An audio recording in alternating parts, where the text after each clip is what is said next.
महाराष्ट्र के सियासी अखाड़े में दांवपेच लगातार जारी है, लेकिन इस राजनीतिक दांवपेचों के बीच महायुति उस स्ट्रैटेजी पर बटी हुई है जहां सूत्रधार यूपी के सीएम योगी आदित्यनाथ हैं।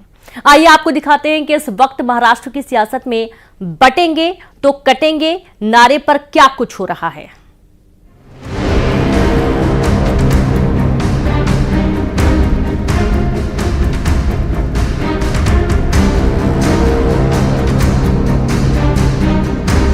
महाराष्ट्र की सियासत में बीजेपी की धुरंधर ब्रिगेड एक्टिव है।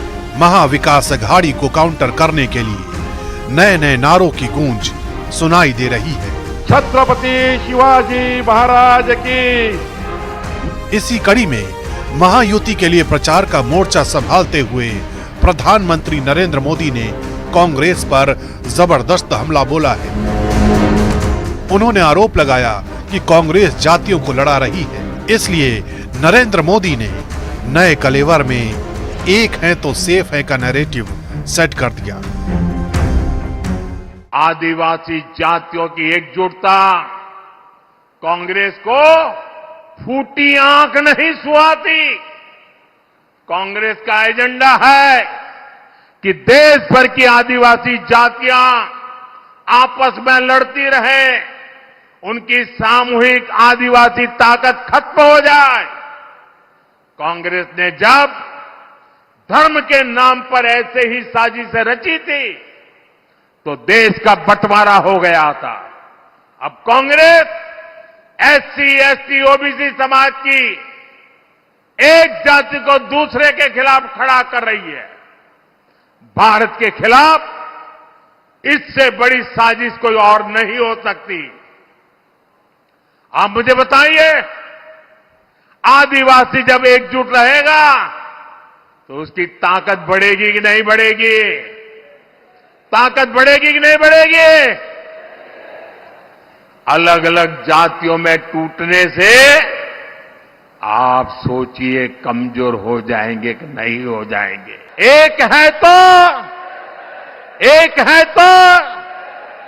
हमें एकजुट रहकर कांग्रेस के खतरनाक खेल को नाकाम करना है और विकास के रास्ते पर आगे बढ़ते रहना है।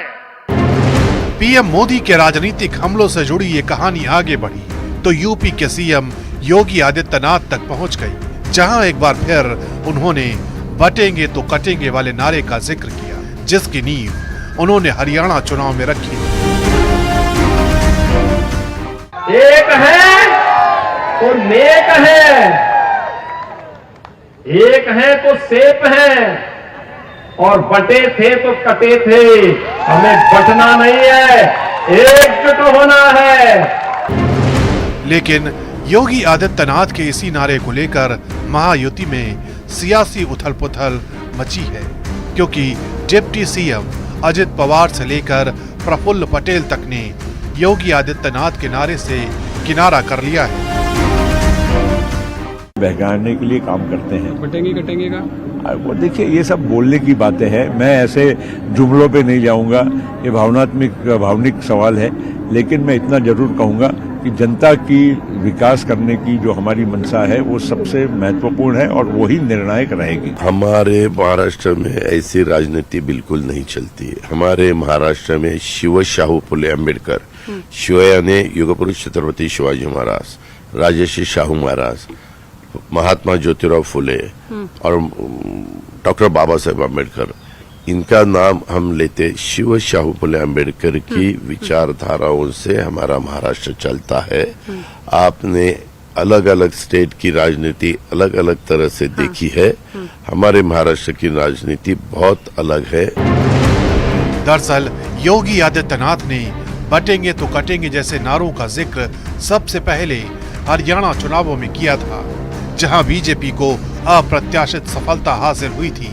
माना जा रहा है कि योगी आदित्यनाथ के नारे ने मुस्लिम वोटों की एकजुटता की काट इसी नारे के जरिए निकाली थी। यही वजह है कि महाराष्ट्र में जगह जगह पोस्टरों के जरिए इस नारे को हाईलाइट किया गया है। लेकिन सवाल ये है कि आखिर अजित पवार की पार्टी का स्टैंड इस मुद्दे पर बीजेपी से अलग क्यों है?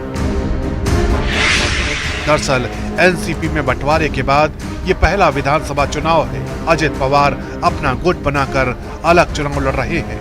लोकसभा चुनाव में महायुति का बुरा हाल हो चुका है। माना जा रहा है कि लोकसभा चुनावों में मुस्लिम वोटर्स ने अजित पवार का साथ नहीं दिया था, जबकि शरद पवार वाली एनसीपी के पक्ष में मुस्लिम वोटों का रुझान दिखाई दिया था। इस बार भी महायुति में अजित पवार के गुट को मुस्लिम वोटरों की नाराजगी का डर सता रहा है। यही वजह है कि अजित पवार की पार्टी विधानसभा चुनावों में कोई रिस्क नहीं लेना चाहती।